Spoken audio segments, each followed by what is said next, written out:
Pada video kali ini topik kita adalah cost and benefit analysis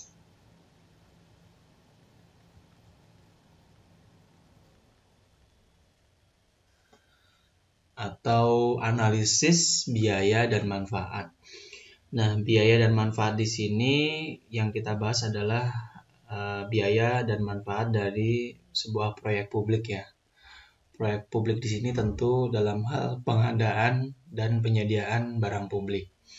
Nah, ada 3 subtopik utama yang akan kita diskusikan pada lingkup topik ini ya. Yang pertama adalah bagaimana kita mengukur biaya dari proyek publik ya. Kemudian bagaimana kita mengukur manfaat atau benefit dari sebuah proyek publik ya. Lalu yang ketiga adalah bagaimana kita membandingkan antara biaya dan manfaat dari sebuah proyek publik. Nah, buat apa dibandingkan? Nah, dalam hal ini kita perlu membandingkan biaya dan manfaat dari sebuah proyek publik untuk membantu kita mengambil keputusan yang tepat ya. Nah, ini adalah 3 subtopik utama yang akan kita diskusikan pada video kali ini. Untuk pendahuluan kita awali dari sebuah kasus ya, misalnya adalah kasusnya di kota Jakarta ya. Nah, Jakarta sebagai kota metropolitan ya menghadapi sebuah masalah klasik yang itu banyak dihadapi oleh kota-kota metropolitan di dunia ya. Masalah klasik itu bernama kemacetan. Ya, kenapa kemacetan ini bisa timbul ya karena pertumbuhan panjang jalan itu tidak setara ya atau lebih rendah daripada pertumbuhan jumlah kendaraan bermotor ya. Orang-orang semakin banyak beli kendaraan ya. Kita tahu ada banyak program pemerintah yang mempermudah seseorang mendapatkan kendaraan bermotor ya. Misalnya program LCGC ya. Itu memberikan insentif pajak pemerintah memberikan insentif pajak untuk mobil-mobil yang bentuknya kecil ya dan ramah lingkungan ya. Kemudian ada juga program kredit ya yang itu hanya membutuhkan DP yang kecil ya.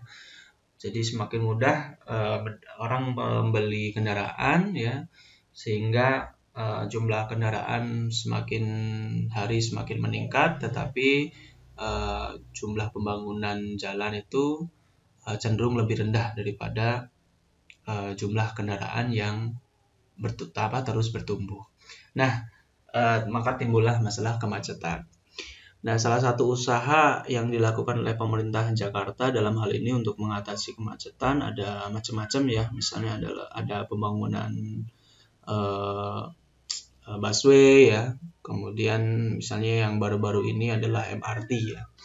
Nah, kita ambil contoh kasus MRT misalnya. Nah, MRT ini adalah sebuah moda transportasi ya, bentuknya adalah kereta listrik ya.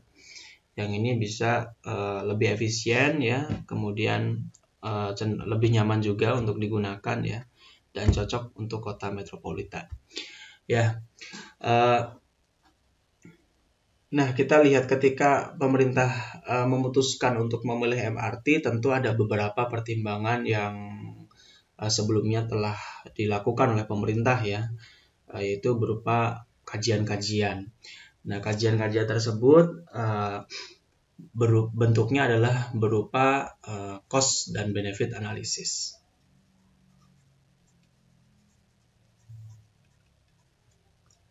Nah, cost dan benefit analysis ya intinya pemerintah melihat apa saja berapa cost-nya dari pembangunan MRT ini dan berapa manfaat dari adanya MRT ini. Nah, kalau kita lihat cost-nya apa saja sih kira-kira MRT tersebut ya. Cost-nya kalau kita mau bangun MRT ya yang pertama ya yang paling penting ada perencanaan dulu ya, ada perencanaan, misalnya ada desain ya, ada desainnya seperti apa ya. Kemudian jalurnya dari mana saja ya, yang daerah-daerah mana saja yang dia harus yang itu harus dihubungkan ya oleh MRT ini ya. Kemudian dalam membangun MRT ini kita juga perlu labor ya, perlu tenaga kerja ya, supaya bisa dieksekusi ya, dan tenaga kerja ini perlu dibayar ya. Kemudian selain tenaga kerja kita perlu juga bahan-bahan ya atau material ya, bahan-bahan material ya, supaya MRT ini bisa terrealisasi ya. Nah, itu adalah contoh-contoh biaya ya. Ini adalah contoh-contoh biaya. Nah, lalu manfaatnya apa saja sih? Ya. Nah, manfaatnya kan kita bisa lihat. Manfaatnya kira-kira apa saja dari pembangunan MRT ini? Manfaatnya yang pertama, misalnya adalah dengan adanya MRT ini ya, yang tadinya macet ya, orang-orang punya alternatif untuk bisa menggunakan moda transportasi bernama MRT.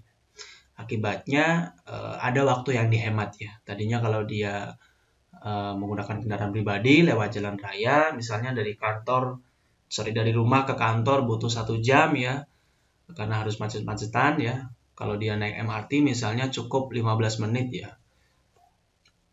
15 menit sampai ke kantor. Nah, di sini kan akibat adanya MRT, masyarakat menerima manfaat berupa penghematan waktu ya, atau time saver ya. Ada penghematan waktu yang pertama ya. Kemudian ada lagi nih, karena akibat adanya MRT, kendaraan di jalan raya itu tidak se-crowded sebelumnya ya, karena tadinya masyarakat tidak punya alternatif ya, tadinya hanya menggunakan kendaraan pribadi ya, harus macet-macetan. Karena adanya MRT, dia punya alternatif, dia bisa naik MRT. Akibatnya traffic di jalan raya atau lalu lintas di jalan raya lebih cenderung lengang dari yang sebelumnya tidak ada MRT. Nah, akibat lalu lintasnya lebih lengang ya, insiden atau kecelakaan-kecelakaan di jalan raya bisa terkurangi. Nah, karena insiden atau kecelakaan di jalan raya terkurangi, artinya ada nyawa-nyawa yang terselamatkan akibat adanya MRT ya. Yaitu manfaatnya yang kedua adalah bukan time save, tapi adalah life save ya, atau ada penyelamatan nyawa ya. Nah, ini contoh 2 manfaat. Kalau ditanya manfaatnya apa lagi ya dari MRT itu ya, misalnya manfaatnya adalah pengurangan polusi ya. Tadinya kalau Anda menggunakan kendaraan kan Anda akan menciptakan polusi ya. Itu ya berupa asap knalpot ya. Nah, karena adanya MRT ya, jumlah kendaraan yang jalan di jalan raya menjadi terkurangi. Orang-orang naik MRT, dan MRT itu keretanya adalah listrik, artinya ada pengurangan polusi ya, atau pollution reduction misalnya.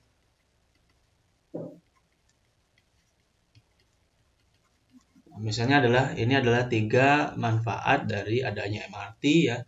Ini adalah misalnya 3 biaya dari adanya MRT. Nah, kalau Anda diminta untuk mengukur cost-nya atau menghitung cost-nya untuk biaya, ini kan relatif lebih mudah ya. Desain ya, jasa konsultan, jasa desain ya, pemerintah bisa hire dan bisa ditanya kira-kira biayanya berapa untuk pembuatan desain itu. Kemudian labor, tenaga kerja ya, bisa dihitung kira-kira MRT dari awal sampai akhir sampai selesai kira-kira membutuhkan berapa jam kerja ya. Kalau sudah diketahui jam kerjanya, tinggal dikalikan berapa upah untuk setiap 1 jam kerja. Nah, untuk material juga bisa dilihat untuk harga-harga dari materialnya, misalnya besi rel, kemudian kereta ya, semen, lain-lain ya, itu kan bisa dilihat harganya ya. Terus Anda bisa langsung jumlahkan, lalu Anda akan ketemu berapa cost dari pembangunan MRT. Selain ini juga misalnya ada juga cost yang lain, misalnya kalau perlu akuisisi lahan ya harga lahan berapa ya yang perlu diakuisisi untuk bisa membuat jalur MRT. Nah, itu adalah cara menghitung biaya. Nah, ini cenderung lebih mudah ya untuk menghitung biaya. Nah, lalu yang kedua adalah bagaimana pemerintah bisa menghitung manfaat dari adanya MRT. Misalnya manfaat dari penghematan waktu nih. Gimana cara ngitungnya? Untuk setiap 1 jam penghematan waktu yang Anda dapatkan dari adanya MRT, Anda mau menilai itu menjadi berapa rupiah misalnya. Nah, itu kan menjadi diskusi tersendiri ya. Kemudian untuk setiap 1 nyawa yang terselamatkan akibat adanya MRT, Anda mau menilai berapa tuh manfaat dari setiap penyelamatan 1 nyawa. Nah, kemudian pollution reduction ya, untuk setiap polusi yang terkurangi akibat adanya MRT, Anda mau menilainya berapa. Nah, ini adalah diskursus di dalam cost dan benefit analysis ya. Bagaimana kita menilai biaya dan bagaimana kita menilai manfaat ini. Ya, tentu kalau kita ngomongin penilaian ya atau valuation ya, kita akan nyatakan itu dalam bentuk berapa besaran rupiahnya ya. Jadi kita nanti bisa bandingkan berapa cost, berapa benefitnya. Apakah benefitnya lebih besar daripada cost-nya, ataukah sebaliknya, apakah cost lebih besar daripada benefitnya. Nah, ini gunanya apa? Yang pertama, membantu pemerintah untuk menentukan keputusan ya, apakah ingin merealisasikan MRT atau tidak. Yang kedua juga cost benefit analysis ini berguna bagi misalnya kalau pemerintah Jakarta kan mengajukan program butuh persetujuan DPR ya. Dan DPR itu kan mewakili rakyat. Nah, nanti kan yang menanggung biayanya kan ini rakyat juga kan. Biaya ini kan dibayar dari pajak ya, macam-macam pungutan lain-lain ya. Nah, kita kan diwakili oleh DPRD ya kalau di Jakarta. Nah, kita diwakili oleh DPRD. Nah, DPRD mau menyetujui kan perlu pertimbangan-pertimbangan ya.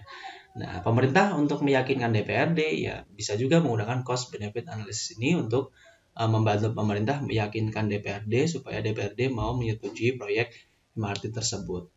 Nah, ini adalah contoh kasus ya, bagaimana kita perlu mempelajari bagaimana menilai biaya dan bagaimana menilai manfaat dari sebuah proyek publik. Nah, sekarang kita akan bahas bagaimana cara menilai biaya dari sebuah proyek publik ya dengan lebih detail. Nah, misalnya kasusnya adalah misalnya Anda diminta untuk menganalisis biaya dan manfaat dari proyek, misalnya proyeknya adalah pembangunan jalan raya. Pembangunan jalan raya misalnya.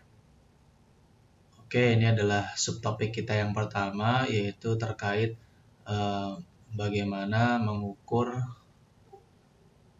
biaya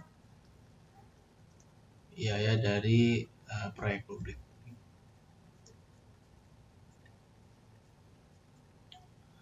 Nah, di sini kasusnya adalah pembangunan jalan raya ya.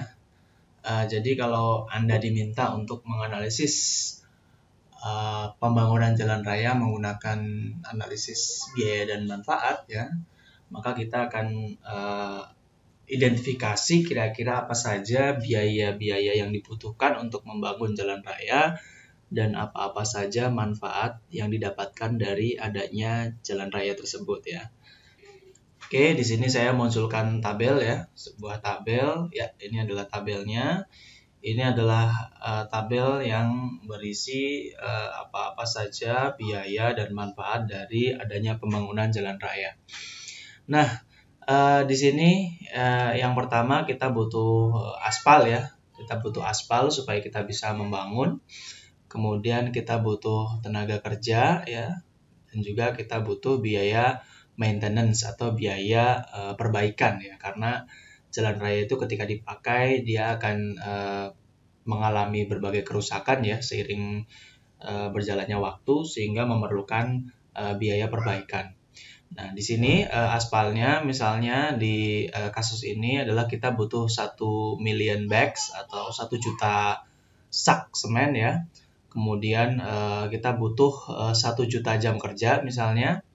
Kemudian untuk biaya perbaikannya yaitu per tahun adalah 10 juta ya, 10 juta dolar misalnya di sini. Nah, kemudian apa saja manfaat yang didapatkan dari adanya pembangunan jalan raya tersebut? Manfaat yang pertama misalnya adalah penghematan waktu ya, atau time save.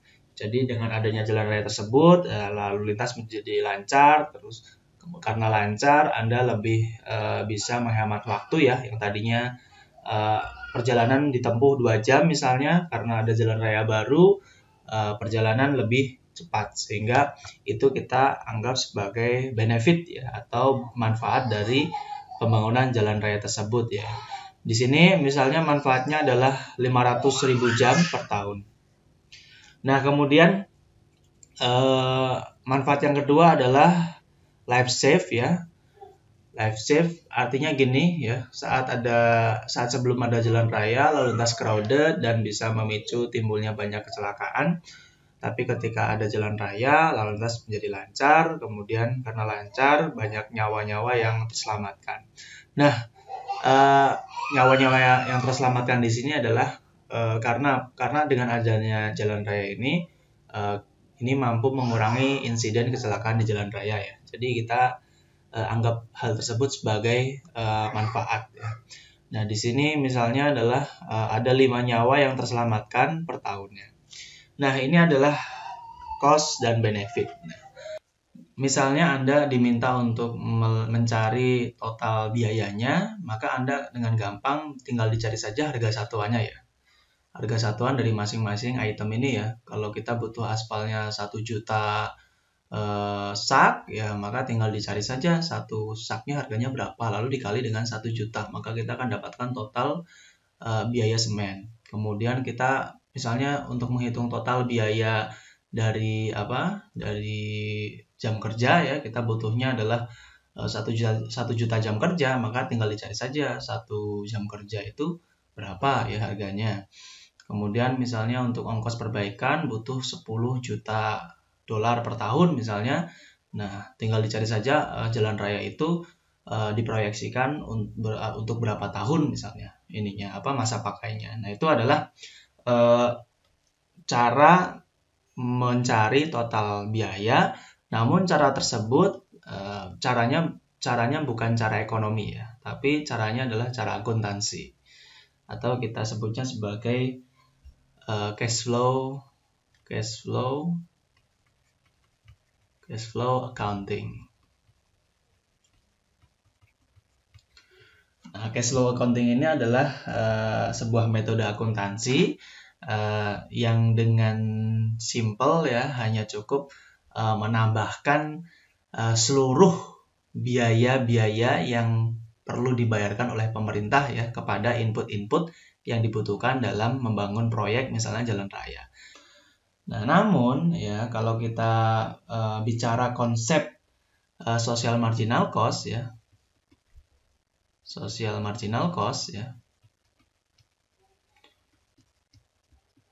yang disebut biaya itu tidak sesimpel itu ya. Yang disebut dengan biaya sosial itu adalah opportunity cost ya.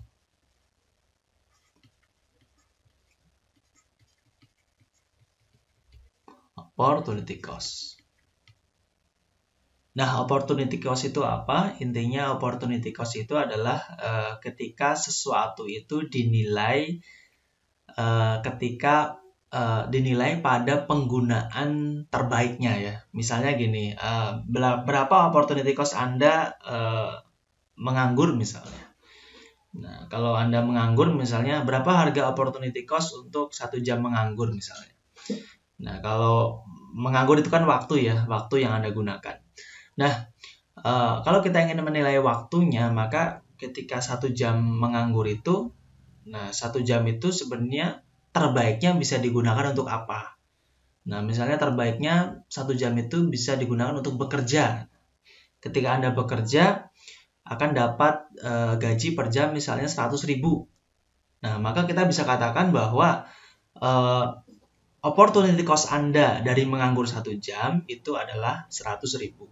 Nah, itu adalah metode penghitungan biaya menggunakan opportunity cost. Nah, di sini kalau kita ngomongin opportunity cost ya, untuk menghitung harga aspal ya, misalnya total untuk kebutuhan aspal berapa berdasarkan metode opportunity cost ya. Nah, ini adalah kalau kita ngomongin opportunity cost ya kita ngomongin economic cost. Jadi beda ya penilaiannya antara economic cost sama accounting cost. Kalau accounting cost gampangnya apa yang berupa nominal ya dijumlahkan langsung saja ya. Itu accounting cost cash flow accounting ya. Tapi kalau economic cost kita memperhatikan konsep opportunity cost.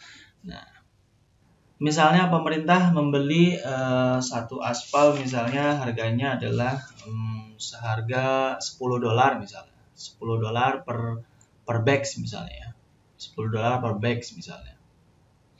Untuk aspal ya, misalnya untuk aspal. Nah, kita lihat dulu ini cash flow accounting atau opportunity cost ya. Kalau misalnya pemerintah bayar $10 per bags ya atau setiap untuk satu saknya adalah $10 ya. Pemerintah bayarnya dengan harga seperti ini. Nah, kita bisa langsung gampang katakan bahwa ini cash flow accounting. Tapi apakah cash flow accounting ini sama dengan opportunity cost ya atau economic cost? Belum tentu. Kita lihat dulu. Misalnya pemerintah membeli aspal satu sak ini dari satu perusahaan yang perusahaan itu misalnya adalah perusahaannya punya daya monopoli misalnya ya.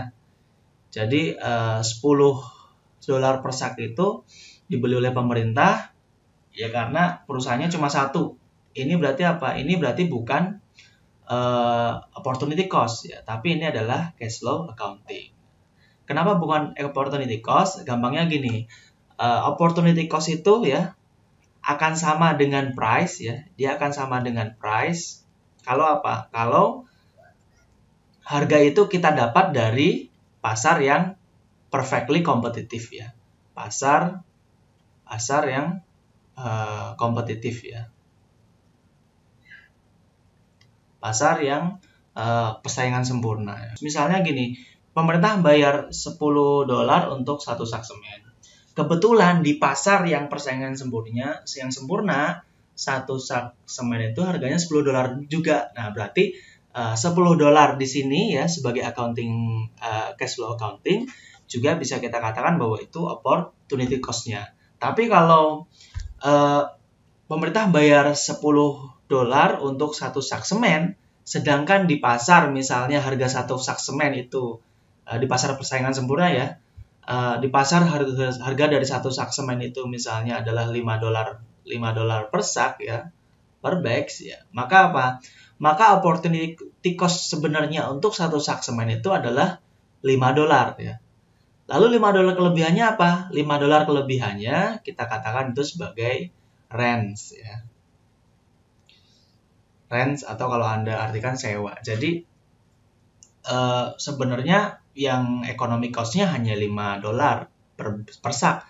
Tapi kalau ada kelebihan berarti itu rents ya. Rents yang diberikan oleh pemerintah kepada perusahaan yang menyuplai.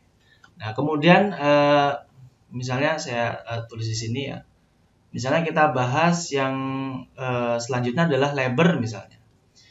Labor misalnya pemerintah menggaji misalnya menetapkan bahwa ada upah minimum ya, ada UMR ya, pemerintah menetapkan UMR bahwa gajinya untuk 1 jam kerja itu misalnya adalah $20 misalnya, $20 per hours. Nah, karena pemerintah punya aturan UMR itu $20 per hour, maka pemerintah ya harus menggaji labor-labornya yang ikut dalam proyek ini ya $20 per hour. Nah, kalau Anda ngomongin cash flow accounting ya, kalau Anda bicara cash flow accounting ini akan otomatis masuk sebagai cash flow accounting. Tapi kalau kita nilai dari economic cost ini belum tentu sama dengan economic cost. Nah, kita akan lihat berapa sebenarnya economic cost-nya. Nah, kita pakai pendekatan opportunity cost. Nah, sebenarnya di pasar tenaga kerja itu harga untuk satu 1 jam kerja itu berapa ya harganya.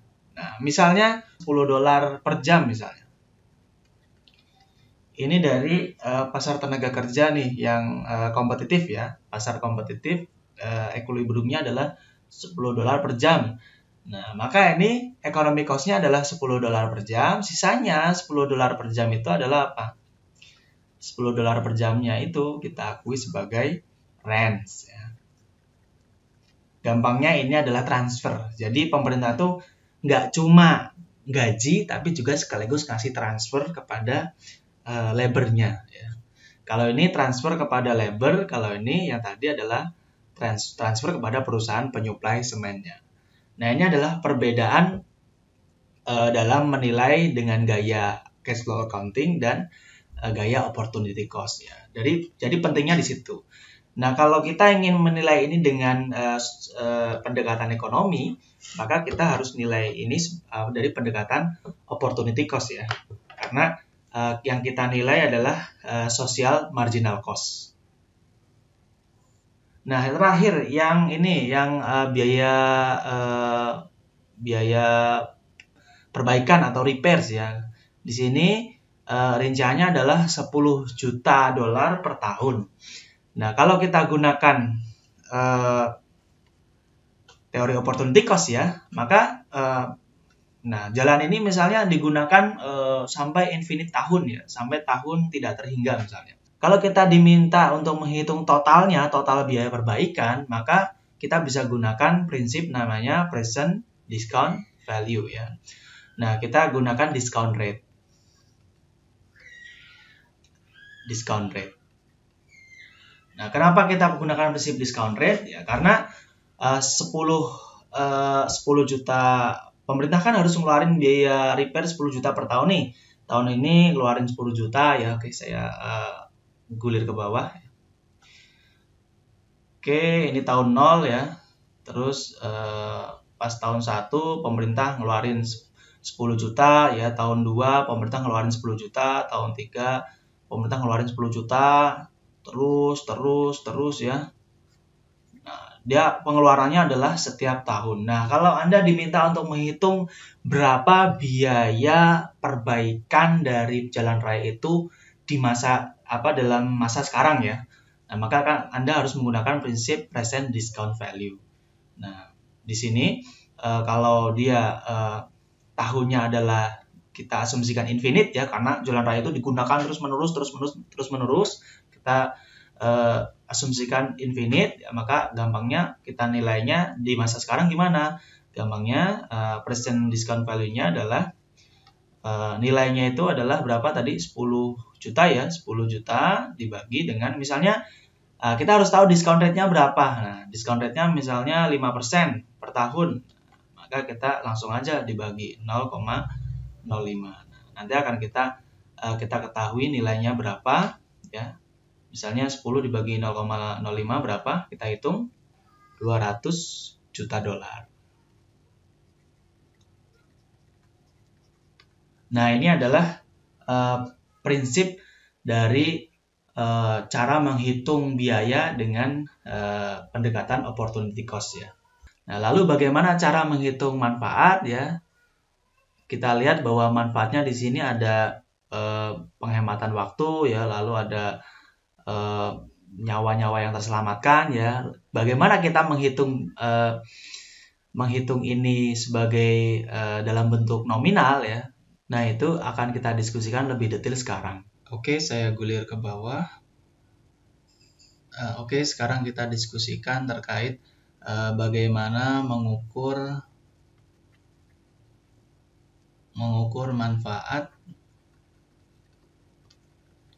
manfaat dari proyek publik ya.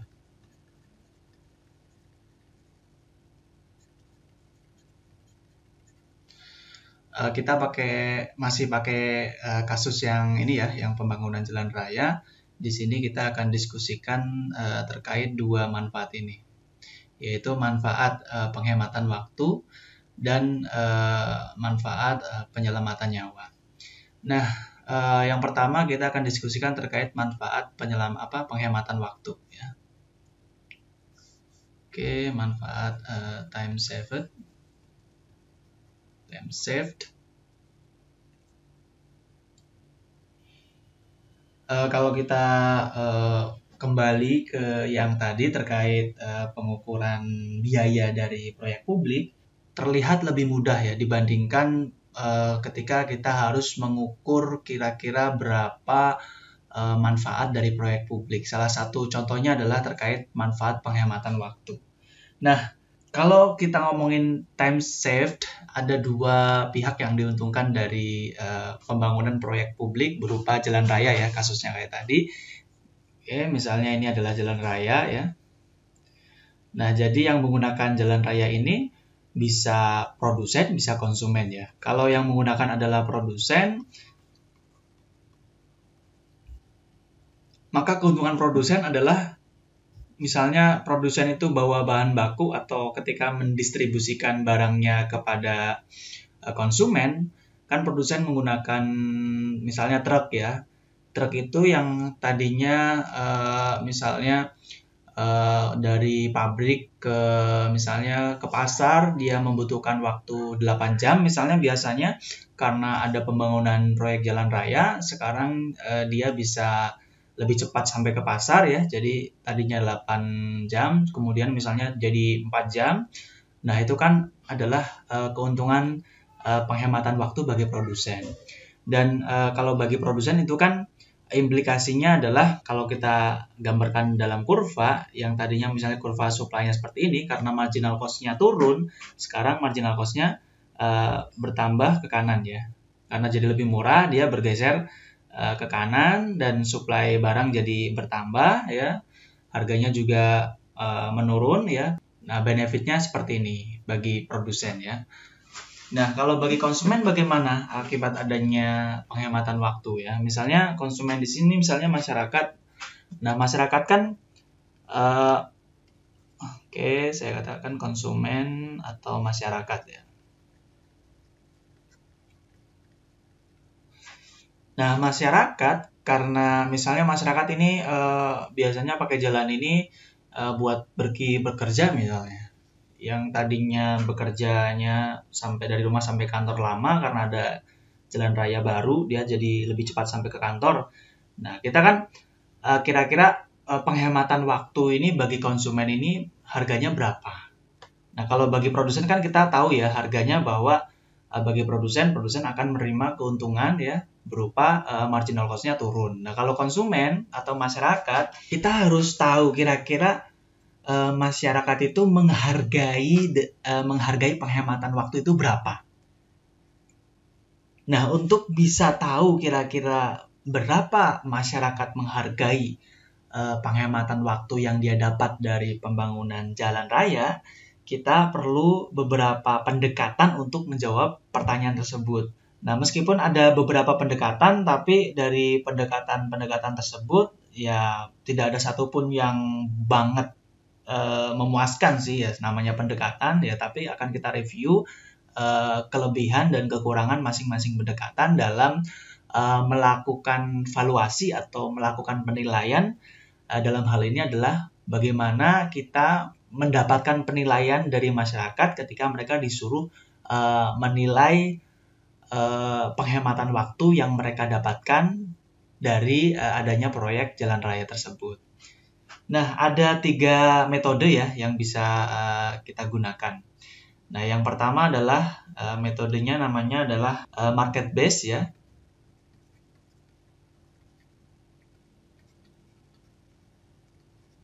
Kemudian yang kedua ya, ada namanya metode survey based. Kemudian yang ketiga, ini saya gulir ke bawah. Yang ketiga metodenya namanya adalah refill preference. Refill preference.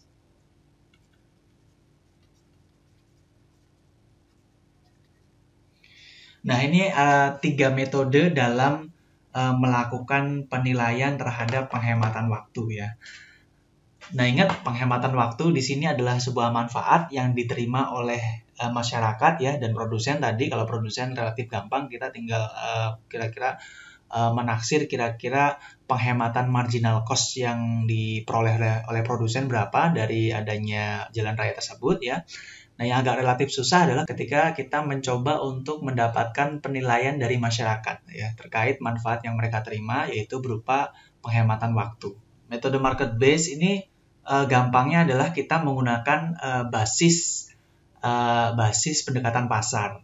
Nah, di diskusi yang sebelumnya sudah saya singgung bahwa opportunity cost itu kita akan dapatkan ya ketika misalnya gini, kita ingin mendapatkan opportunity cost dari sebuah barang. Kira-kira biaya opportunity dari satu barang itu berapa?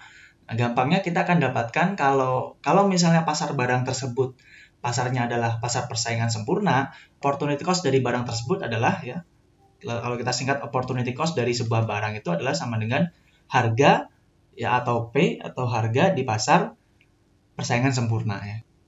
Kalau P-nya dihasilkan dari pasar kompetitif, maka P ini akan sama dengan opportunity cost. Ingat, opportunity cost itu adalah pendekatan yang kita gunakan untuk menilai economic cost ya. Jadi untuk mendapatkan berapa penilaian masyarakat terhadap penghematan waktu yang mereka dapatkan dari adanya pembangunan jalan tersebut, kita gunakan juga nih konsep opportunity cost. Nah, masyarakat kan dari adanya jalan tersebut dia bisa lebih berhemat waktu ya. Tadinya naik mobil harusnya dari rumah ke kantor misalnya kita bikin gampang misalnya 2 jam ya karena adanya jalan raya baru ya yang baru dibangun misalnya sekarang dia cukup 1 jam saja sudah sampai kantor. Artinya kan masyarakat di sini mendapatkan benefit berupa penghematan waktu 1 jam. Nah, kita ingin tahu harga dari penghematan 1 jam tersebut. Nah, kita akan gunakan opportunity cost. Nah, ingat opportunity cost itu kita bisa dapatkan ketika sesuatu itu digunakan pada penggunaan terbaiknya. Nah, untuk penggunaan terbaik dari waktu itu apa? Penggunaan terbaik dari waktu itu kan kita bisa gunakan untuk bekerja ya. Nah, di sini kita dapatkan data bahwa upah rata-rata per jam ya untuk worker di Amerika itu adalah 22,7 dolar per jam ya. Nah, misalnya ini adalah upah per jam kerja yang kita dapatkan dari pasar persaingan sempurna, di sini adalah pasar tenaga kerja, maka nilai untuk 1 jam penghematan waktu bisa kita samakan dengan 22,7 dolar per jam. Nah, dengan pendekatan market base ini, kita tahu nih nilai untuk penghematan waktu. Kembali ke kasus yang tadi, kita kan mendapatkan data bahwa penghematan waktunya di sini adalah 500.000 jam per tahun ya. Berarti kan gampangnya dikali aja langsung kan. 500.000 jam per tahun itu dikali dengan 22,7 dolar. Maka kita akan mendapatkan total benefit dari time saved. Nah, itu adalah metode market base. Intinya metode market base ini kita menggunakan harga ya untuk sebagai proksi dari opportunity cost ya, di mana harga itu dengan catatan harus dihasilkan dari pasar persaingan yang sempurna ya atau pasar yang kompetitif. Nah, tapi metode market base ini ada beberapa kelemahan nih. Misalnya gini, kita kan memproksikan bahwa harga dari satu penghematan waktu itu kan kita samakan dengan harga 1 jam bekerja ya. Nah, di sini pada kenyataannya ya bahwa individu itu tidak secara bebas bisa menjual berapa dia mau bekerja di pasar karena ada titik maksimum ya di pasar itu. Nah, 1 minggu kan ada 5 hari kerja nih. 5 hari kerja kan per hari kerja kita bekerja 8 jam sehari kan ya. Sama dengan 40 jam nih, 40 jam per minggu kan. 40 hour per week kan ya. Nah, 40 jam per minggu ini kan batas maksimum kita bekerja ya. Kalau ingin dapat upah 22,7 dolar per jam. Nah, kalau Anda ingin menambah lebih dari 40 jam bekerja dalam satu minggu, perusahaan biasanya menolak ya. Karena apa? Karena kalau perusahaan mempekerjakan pekerja lebih dari 40 jam per minggu, masuknya adalah jam lembur. Dan jam lembur itu mesti bayarannya di atas jam biasa nih. Kalau jam biasa 22,7 dolar, kalau jam lembur maka lebih tinggi nih biasanya. Maka perusahaan biasanya nggak mau. Nah, ini adalah pada ranah praktis ya. Artinya kita tidak bisa secara bebas menukar waktu kita kepada wage ya. Kepada wage karena wage sendiri ada jumlah maksimumnya. Nah, di sini artinya kelemahannya kalau kita memproksikan manfaat penghematan waktu itu dengan wage atau upah ya, maka kita akan mendapatkan angka yang terlalu besar. Lalu masalah yang kedua terkait metode market base yang berdasarkan upah atau wage ya, yaitu bahwa terdapat aspek non moneter ya, aspek non uang di dalam bekerja. Jadi kan market base method ini ya, di mana diproksikan terhadap upah. Di sini kan bagaimana kita menjadikan wage atau upah itu sebagai proksi dari time save atau penghematan waktu ya. Nah, artinya kan kita mengibaratkan bahwa waktu itu digunakan pada penggunaan terbaiknya kan ya, yaitu ketika digunakan untuk bekerja.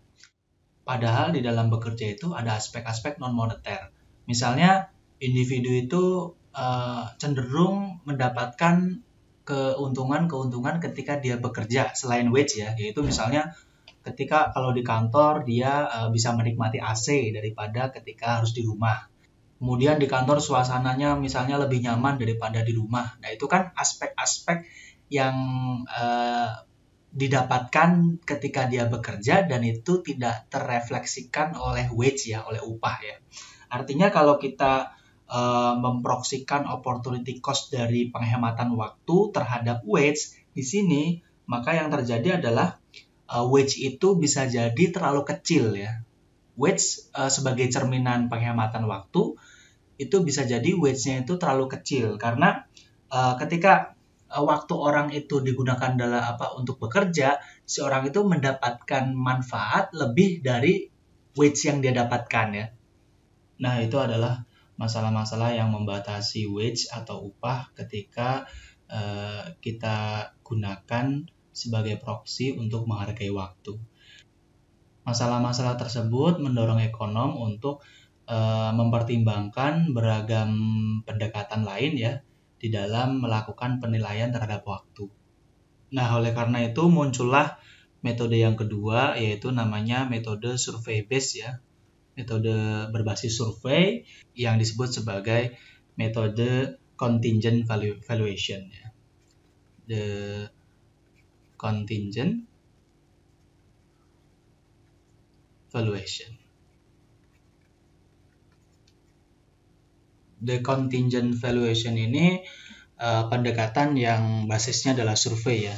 Jadi kalau kita ingin tahu nilai dari sesuatu ya gampangnya kita meminta individu itu untuk menilai sebuah pilihan seolah-olah individu tersebut itu berkesempatan untuk memilih hal tersebut ya. Misalnya gini, berapa Anda mau membayar untuk setiap 1 jam penghematan waktu Anda dalam berkendara misalnya. Nah, di situ kan kita akan tahu berapa nilai waktu 1 jam untuk penghematan waktu berkendara ya. Nah, keuntungan dari metode ini adalah bahwa kadang-kadang itu terdapat kondisi-kondisi yang memang hanya metode inilah yang mungkin untuk dilakukan ya. Misalnya gini, misalnya kita ingin menilai manfaat dari penyelamatan spesies langka orangutan misalnya. Nah, kita kan bingung nih karena orangutan kan nggak ada pasarnya ya, dan pasarnya kan ilegal, kalau ada pun ilegal, jadi nggak ada pasarnya. Kalau metode yang market base itu kan kalau kita mau memproksikan hal tersebut kepada sesuatu yang memang ada pasarnya dan pasar itu adalah pasar persaingan sempurna. Nah, misalnya kasusnya ingin menyelamatkan populasi spesies langka kayak orang hutan, kan kita nggak akan menemukan proksinya ya. Nah, maka kita kan gampangnya langsung aja kita tanya itu kepada individu-individu, berapa individu menilai hal tersebut ya.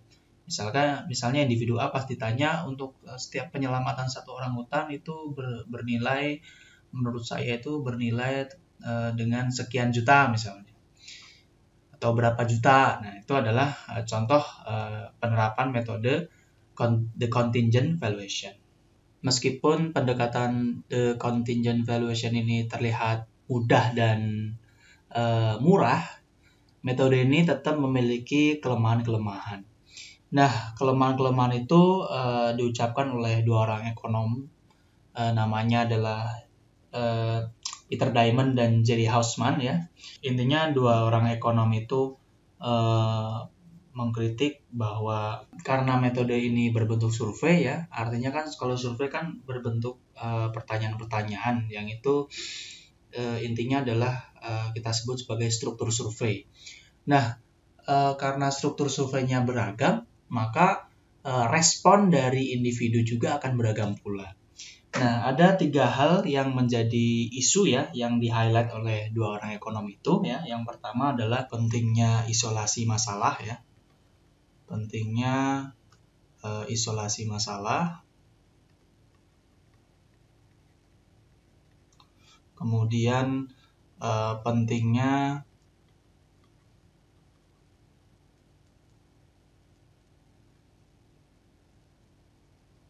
urutan masalah.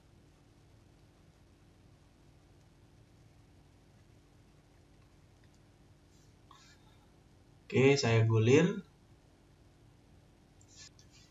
Yang ketiga, pentingnya embedding effect.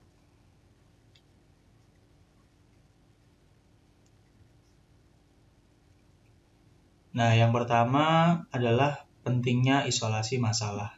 Jadi kalau masalah itu tidak dipisahkan ya, masalah itu tidak diisolasi, maka akan menimbulkan respon yang berbeda dari responden. Misalnya gini, responden ditanya, Anda rela membayar berapa ketika misalnya objek wisata tebing breksi ini dilakukan renovasi misalnya. Nah, menurut Peter Diamond dan Jerry Hausman ini, si responden ini ada kecenderungan untuk menjawab 3 kali lebih tinggi ya ketika pertanyaan itu ditaruh di awal daripada ketika pertanyaan itu ditaruh di ketiga misalnya. Nah, itu masalah yang pertama ya, yaitu isolasi dari masalah atau isolasi dari pertanyaan itu penting. Nah, kemudian urutan dari pertanyaan atau urutan dari masalah yang ditanyakan ya. Ini bedanya gini. Jadi misalnya ketika responden ditanya nih, Anda mau bayar berapa untuk penyelamatan orangutan dan harimau Sumatera misalnya. Nah, si responden mungkin akan menjawab yang pertama untuk orangutan dia mau membayar 100 misalnya. Untuk harimau Sumatera dia mau menjawab 150 misalnya. Nah, kalau pertanyaan itu dibalik, jawaban responden cenderung tidak konsisten. Misalnya gini dibalik pertanyaannya. Tadi kan ini dulu ya, orangutan dulu baru harimau Sumatera ya. Yang pertama responden mau membayar untuk yang orangutan dia mau membayar 100 ya. Untuk yang harimau Sumatera dia mau membayar 150 misalnya. Nah, kalau urutan pertanyaannya dibalik, misalnya jadi gini, Anda mau membayar berapa untuk penyelamatan harimau Sumatera dan orangutan? Nah, kecenderungannya jawaban responden itu tidak konsisten ya.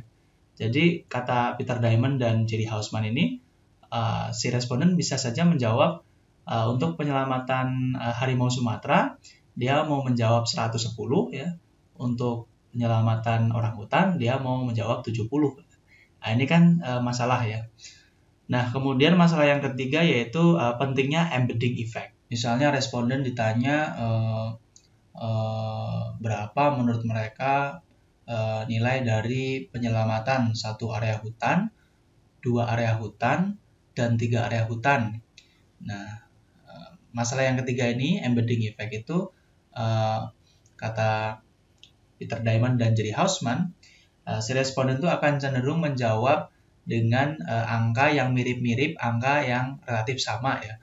Padahal skenario masalahnya kan beda ya, antara penyelamatan satu area hutan, 2 area hutan, 3 area hutan. Nah, itu adalah masalah dari embedding effect. Jadi isolasi masalah, urutan masalah, dan embedding effect itu berpengaruh ya di dalam the contingent valuation yang akan menyebabkan respon dari responden itu akan luar biasa beragam. Karena terlalu beragam, jadi hasil penilaian dari responden berdasarkan pendapat mereka itu menjadi sulit untuk disimpulkan. Kemudian kita akan diskusikan pendekatan yang ketiga ya, yaitu namanya adalah pendekatan revealed preference. Oke, pendekatan revealed preference.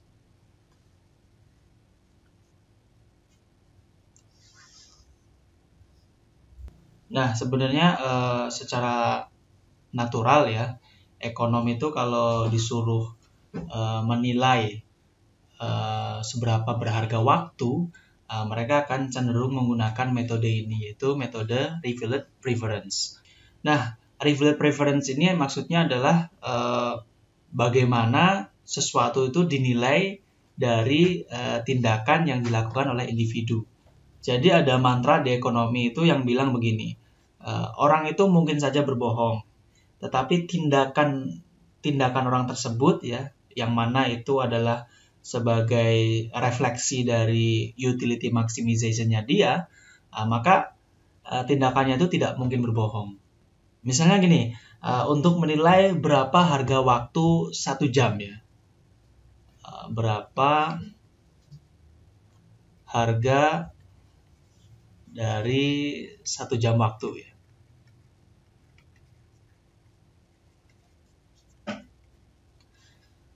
Nah, saya contohkan kalau menggunakan metode revealed preference, misalnya gini, ini kantor nih. Ini misalnya ini kantor. Ini ada rumah A di sini ya. Rumah A, ini rumah B. Rumah B di sini misalnya. Nah, dari kantor, ini kantor ya, ini rumah A, ini rumah B. Dari kantor ke rumah B itu hanya butuh 1 jam. Dari kantor ke rumah A itu butuh 2 jam. Nah, setiap hari kan individu kan akan berangkat dari rumah ke kantor ya. Misalnya rumah A dan B ini benar-benar identik ya, dan benar-benar ya sama, speknya sama ya, misalnya bentuknya sama ya. Nah, individu ditanya, dia mau membayar rumah A berapa ya? Dia mau membayar rumah B berapa? Nah, kalau ada selisihnya, maka selisih itu kan disebabkan oleh adanya perbedaan jarak dari rumah ke kantor. Nah, maka selisih itu bisa kita jadikan proksi sebagai penilaian individu terhadap di sini kasusnya adalah 1 jam waktu ya, karena di sini selisihnya adalah 1 jam. Nah, ini adalah metode revealed preference. Nah, ini kan setting ceritanya kalau rumah A dan B itu benar-benar persis. Tapi dalam kenyataannya kan sulit sekali ya mencari 2 rumah yang persis di 2 lokasi yang berbeda. Nah, kalau ekonom punya trik nih untuk melakukan pengukuran seperti ini ya. Ekonom bisa menggunakan metode quasi eksperimen. Nanti dicari mana rumah yang dijadikan sebagai control group, mana rumah yang dijadikan sebagai treatment group. Nah, lalu mereka dicari harga rata-ratanya ya.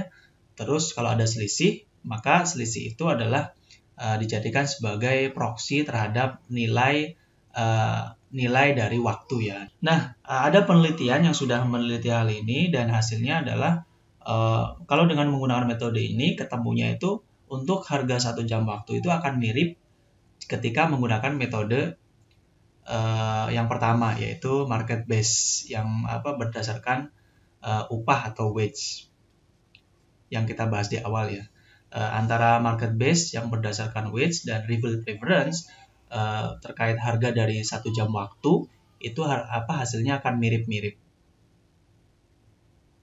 Nah, itu adalah diskusi kita terkait bagaimana kita melakukan penilaian terhadap waktu ya. Ya, tadi ada 3 pendekatan yang bisa digunakan, yaitu pendekatan market base, kemudian survey base, dan yang ketiga adalah revealed preference. Nah, sekarang kita lanjutkan diskusi kita ya. Kalau barusan kita membahas bagaimana kita menilai waktu ya, sekarang kita akan diskusikan benefit yang kedua dari adanya proyek pembangunan jalan raya ya, yaitu adalah benefit life save ya, artinya benefit penyelamatan nyawa. Kenapa ada benefit ini?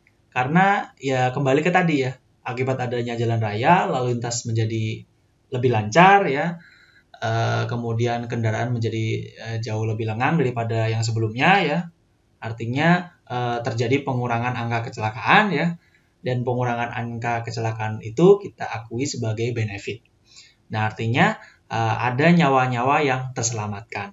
Nah, untuk menghitung nyawa-nyawa yang terselamatkan ini, kita masih bisa tuh menggunakan 3 metode yang baru saja kita diskusikan ya, yaitu menggunakan metode market base, kemudian survey base, dan yang ketiga adalah revealed preference.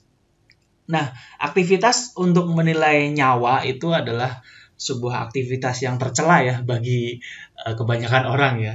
Karena nyawa kan sangat berharga dan tidak ternilai, tapi ekonom sangat biasa untuk melakukan penilaian nyawa.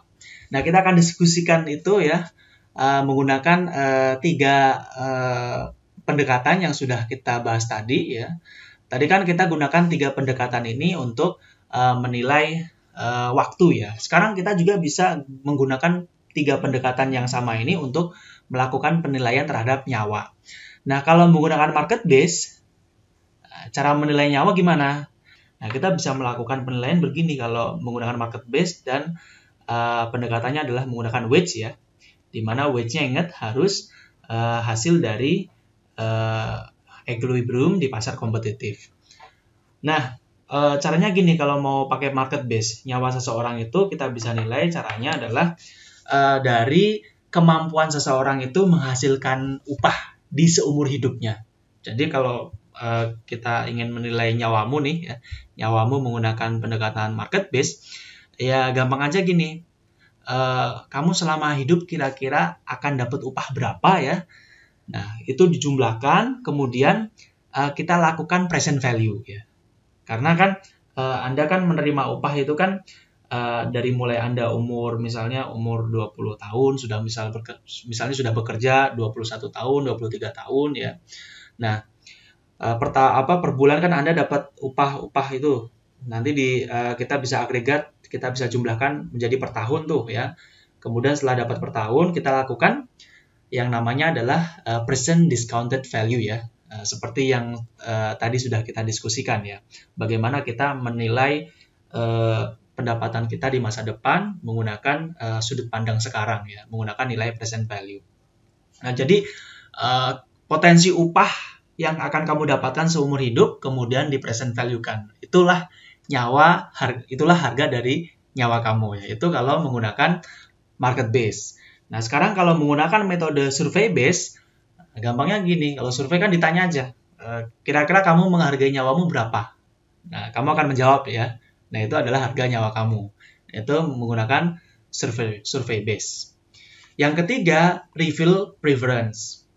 Nah, kalau revealed preference ya, kita bisa gunakan konsep yang namanya adalah compensating diferensial. Jadi maksudnya compensating diferensial itu kita bisa ambil settingnya, misalnya adalah setting upah. Nah, misalnya untuk pekerjaan-pekerjaan yang risiko kematiannya itu tinggi ya, misalnya pekerjaan di pertambangan ya, yang misalnya kerja di Freeport misalnya. Anda kan kerja di dalam tanah ya, dan itu kan sewaktu-waktu bisa runtuh dan mengancam nyawa Anda ya.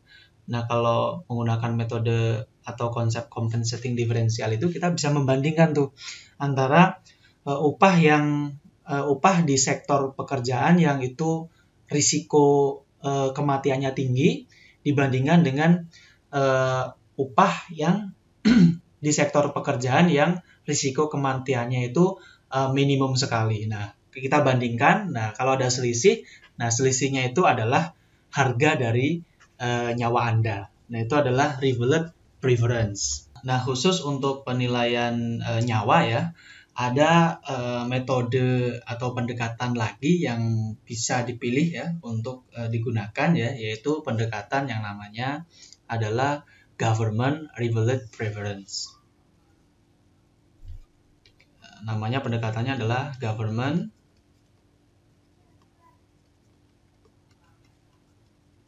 revealed preference. Maksudnya dari kebijakan ini adalah kita bisa menggunakan data-data dari program pemerintah ya, dari program-program pemerintah yang sudah berjalan maupun yang sedang berjalan, tapi fokus kepada program-program yang terkait dengan penyelamatan nyawa. Artinya kita lihat program-program yang kira-kira benefitnya itu ada penyelamatan nyawa. Nah, ini saya perlihatkan data-data dari program-program di Amerika ya. Nah, yang pertama ada kebijakan terkait childproof lighters. Childproof lighters. Jadi di Amerika itu Anda tahu korek api ya, korek api yang pakai minyak ya itu ya. Kalau di kita mungkin belum ada kebijakan ini ya. Kalau di Amerika tuh harus kalau si perusahaan mau jual korek api harus pasang pengaman. Di mana pengaman itu bisa menghindarkan supaya korek api itu ketika dioprek oleh anak-anak itu tidak berbahaya.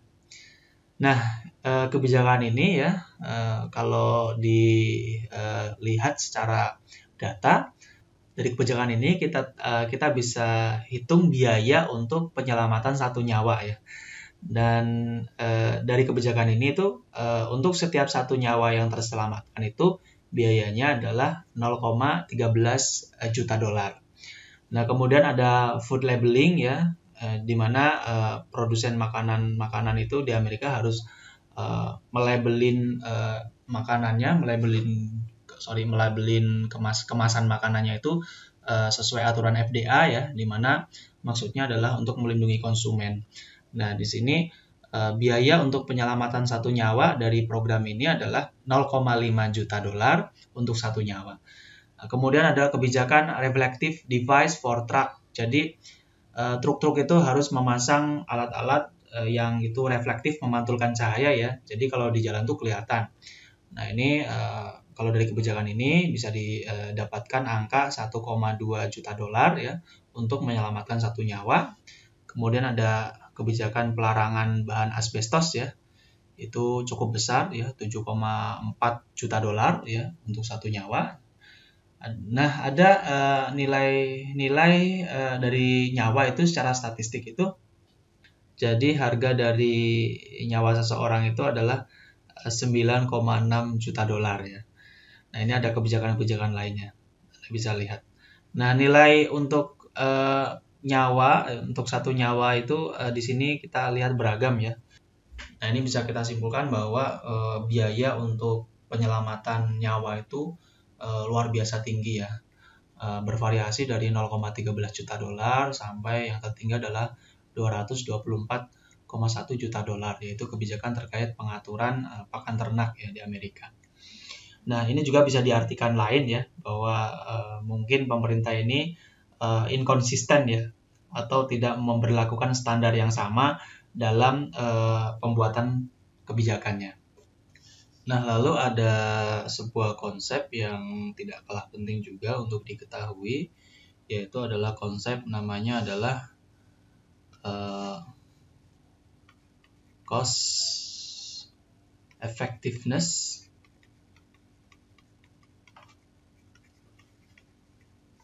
analysis. Jadi intinya cost effectiveness analysis ini adalah bagaimana kita menilai sebuah proyek itu dari efektivitas biayanya. Jadi kadang-kadang ada suatu kondisi di mana kita harus menggunakan metode cost effectiveness analysis, yaitu kondisi-kondisi di mana sebuah proyek publik itu sangat sulit untuk diukur benefitnya ya. Walaupun sebelumnya kita sudah mendiskusikan terkait pendekatan-pendekatan apa saja yang bisa ditempuh ya dalam mengukur cost dan benefit dari proyek-proyek publik, tetap ada saja sebuah proyek publik itu yang memang sangat sulit untuk diukur benefitnya. Nah, kadang-kadang tuh ada sebuah proyek yang masyarakat itu inginnya proyek itu harus ada, tidak peduli bagaimana benefitnya. Nah, kalau ada kondisi seperti itu, maka kita bisa menggunakan metode cost effectiveness analysis. Jadi intinya metode cost effectiveness analysis ini adalah untuk proyek-proyek yang memang unmeasurable benefitnya ya. Kemudian misalnya ada satu proyek yang sangat penting yang masyarakat itu tidak peduli berapa tingkat benefitnya karena masyarakat inginnya proyek itu terwujud ya. Nah, maka kita bisa menggunakan metode cost effectiveness analysis, yaitu kita hanya menghitung cost-nya lalu memilih hanya proyek-proyek yang memiliki cost yang paling efektif ya. Nah, terakhir setelah kita diskusi tadi mengenai bagaimana pendekatan-pendekatan yang bisa digunakan untuk mengukur pertama tadi biaya ya, kemudian yang kedua kita juga sudah diskusikan bagaimana pendekatan-pendekatan yang bisa digunakan untuk mengukur manfaat. Nah, sekarang kita akan satukan itu menjadi satu ya, agar kita bisa membandingkan langsung bagaimana biaya dan manfaat dari sebuah proyek. Oke, proyeknya tadi adalah proyek pembangunan jalan raya ya. Oke, di sini saya akan tampilkan sebuah tabel hitung-hitungannya, perbandingan antara cost dan benefit. Oke, di sini kita lihat ya, seperti yang tadi, bahwa cost-nya dari proyek pembangunan jalan raya itu adalah terdiri dari aspal, kemudian tenaga kerja, dan juga biaya perbaikan. Misalnya ini adalah hasil perhitungan kita menggunakan pendekatan-pendekatan yang sudah kita pelajari tadi ya. Di sini misalnya 1 juta sak semen ini adalah harganya satu saknya misalnya adalah $100 untuk satu sak. Dikali dengan 1 juta maka jadinya 100 juta ya. Kemudian untuk labor di sini ketemu harganya adalah $10 per jam ya. Jadi $10 per jam dikali 1 juta dolar jadinya adalah $10 juta.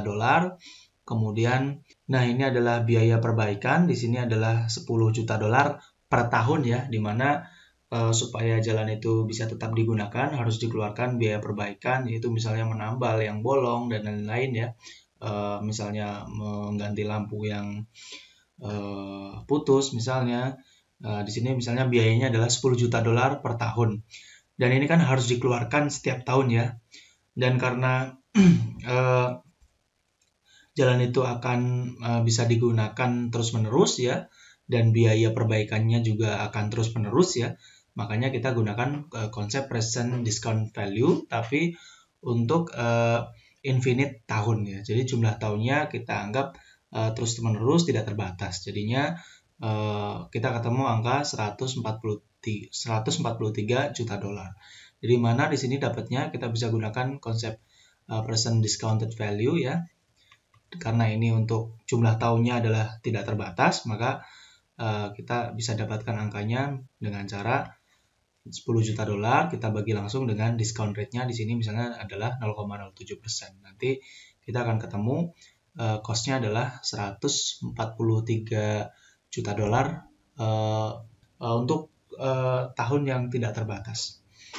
Nah, ini adalah biayanya. Kemudian kalau kita total ini ya, jadi totalnya adalah akan ketemu angka 253 juta dolar ya.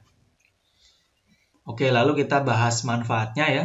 Manfaatnya di sini yang pertama adalah penghematan waktu dari adanya jalan raya tersebut. Yang kedua adalah nyawa-nyawa yang terselamatkan akibat adanya pembangunan jalan raya tersebut ya, karena ya ada jalan raya baru ya, berkendara menjadi lebih enak, terus lalu lintas lancar, angka kecelakaan menurun ya. Nah di sini misalnya waktu yang terhemat yaitu adalah 500.000 jam ya per tahun ya, ini per tahun.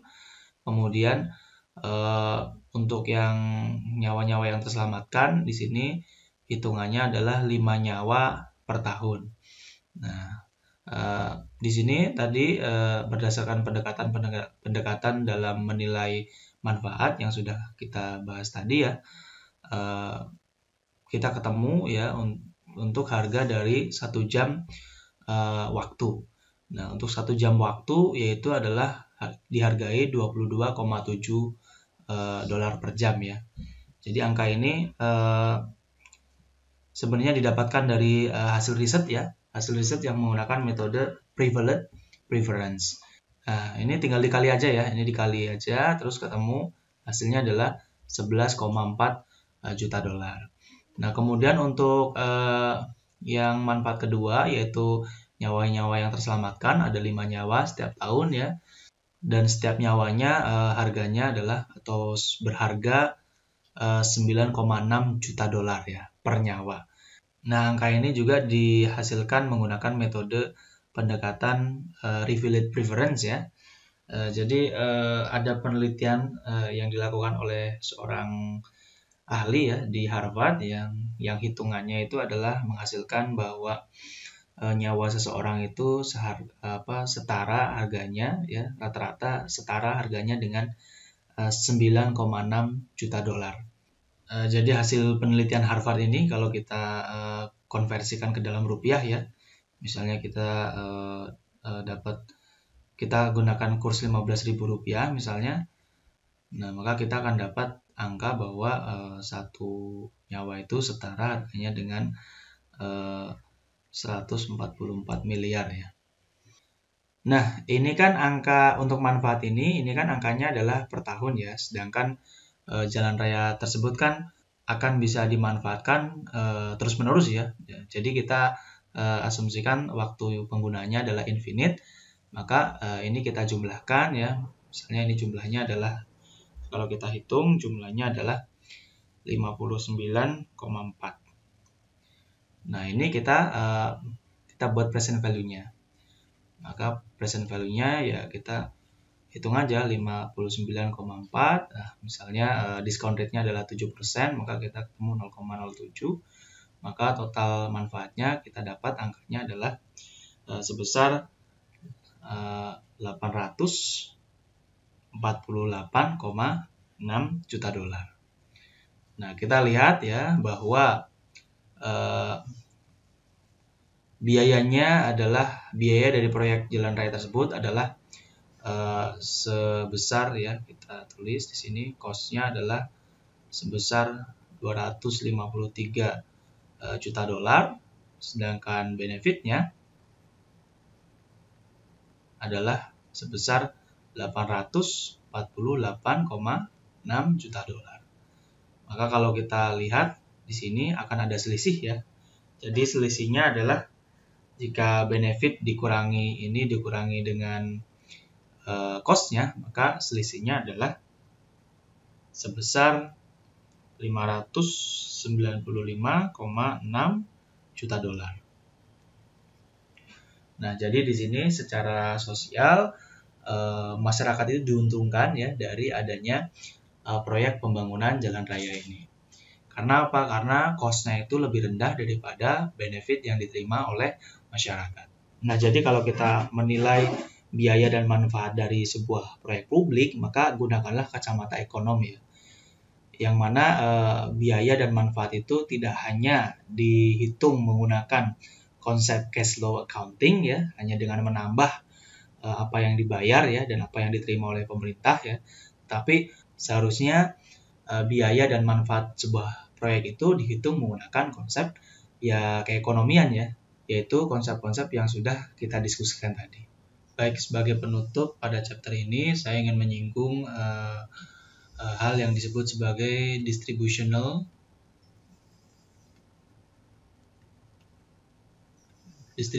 concern. Jadi di dalam mempertimbangkan biaya dan manfaat dari sebuah proyek publik ya, kita juga harus mempertimbangkan aspek distribusional. Jadi kadang-kadang proyek publik itu hanya menguntungkan kalangan orang kaya saja ya, tapi tidak menguntungkan kalangan orang miskin. Nah, hal itu juga harus menjadi pertimbangan pemerintah dalam memutuskan proyek publik mana yang mau dikerjakan.